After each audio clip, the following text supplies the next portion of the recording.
pagi pemirsa, senang sekali Info Uncel dapat menyapa Anda. Bersama saya, Tania Nurrahmawati, yang akan menemani Anda selama beberapa menit ke depan.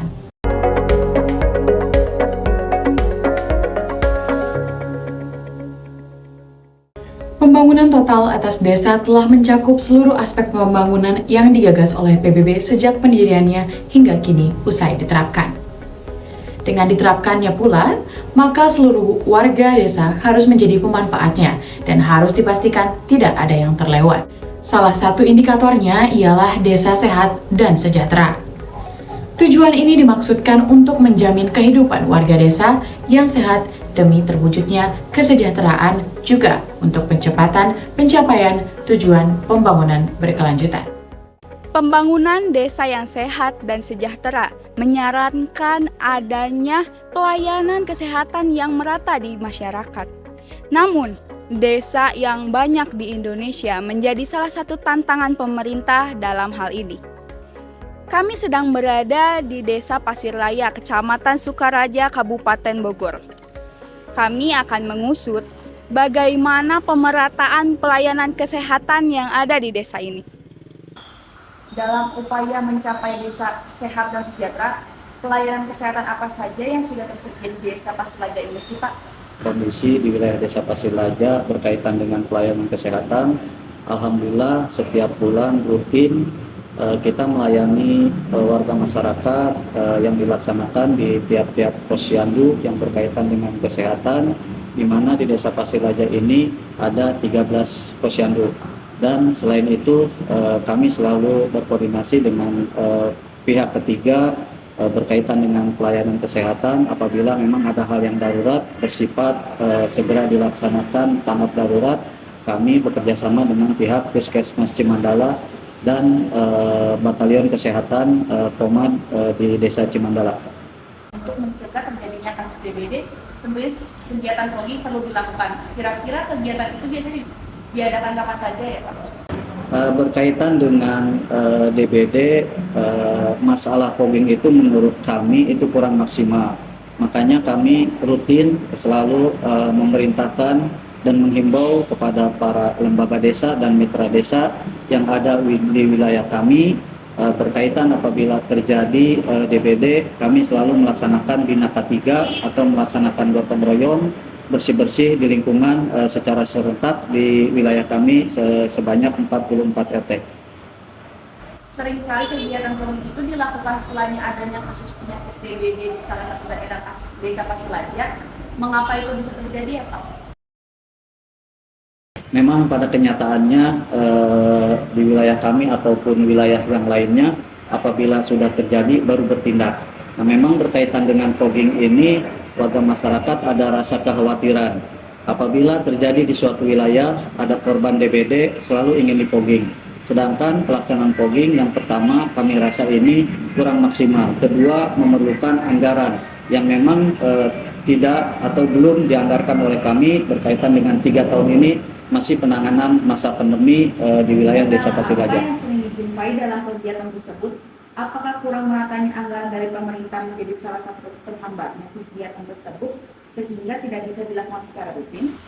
Sebetulnya setiap kegiatan ini pasti memerlukan anggaran. Tergantung dari pemerintah desa itu sendiri yang memang menyikapi permasalahan yang ada. Tapi alhamdulillah di wilayah kami apabila memang terjadi DBD dan ada warga masyarakat yang memang menjadi korban DBD, kami segera membuat surat undangan untuk segera menangani kasus tersebut, dan pelaksanaan fogging tidak setiap semua wilayah ditangani oleh kami karena ada beberapa wilayah yang memang ada sumbangsi bersuadaya masyarakat karena memang kepentingan kesehatan ini tanggung jawab kita bersama. Fogging yang seharusnya dilakukan untuk mencegah DBD justru dilakukan setelah adanya penyakit tersebut. Hal ini menjadi salah satu alasan mengapa kasus DBD di Kabupaten Bogor masih belum bisa diselesaikan secara maksimal. Bahkan, menurut Open Data Jabar pada data demam berdarah Dengue di Jawa Barat tahun 2014 hingga 2020 yang diupdate pada 15 Maret 2022, Kabupaten Bogor menjadi daerah dengan jumlah pasien DBD terbanyak yang meninggal dunia dalam rentang 2014 hingga 2020. Selain melakukan fogging, kegiatan penyuluhan PHBS terhadap masyarakat pun perlu dilakukan. Penyuluhan ini kerap dilakukan oleh para kader PKK di Posyandu. Lalu, bagaimanakah penerapannya di Desa Pasirlaya ini?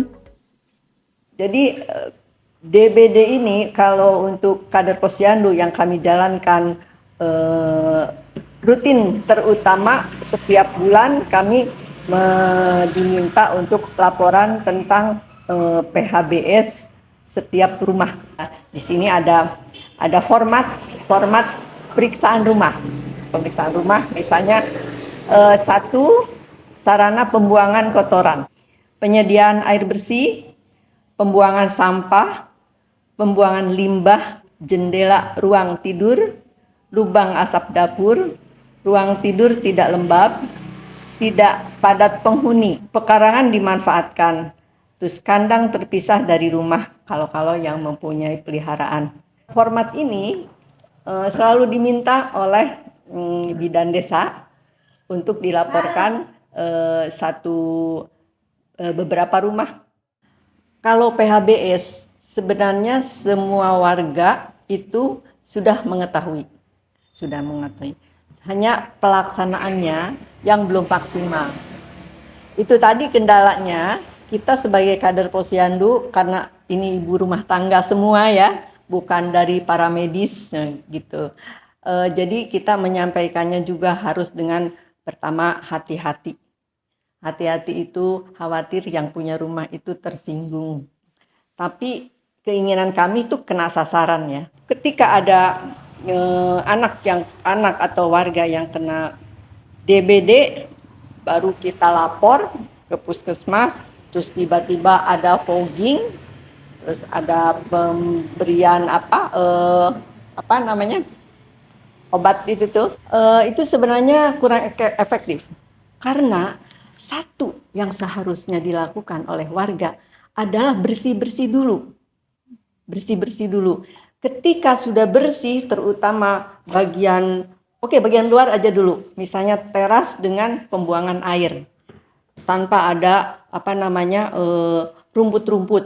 Nah, sekarang ini yang susahnya itu rumput kan cepat sekali tumbuh. Ya di Bogor ini hujan melulu ya gitu. Ketika di fogging, itu yang namanya jentik itu, nyamuk itu dia ngumpet dia bisa ngumpet.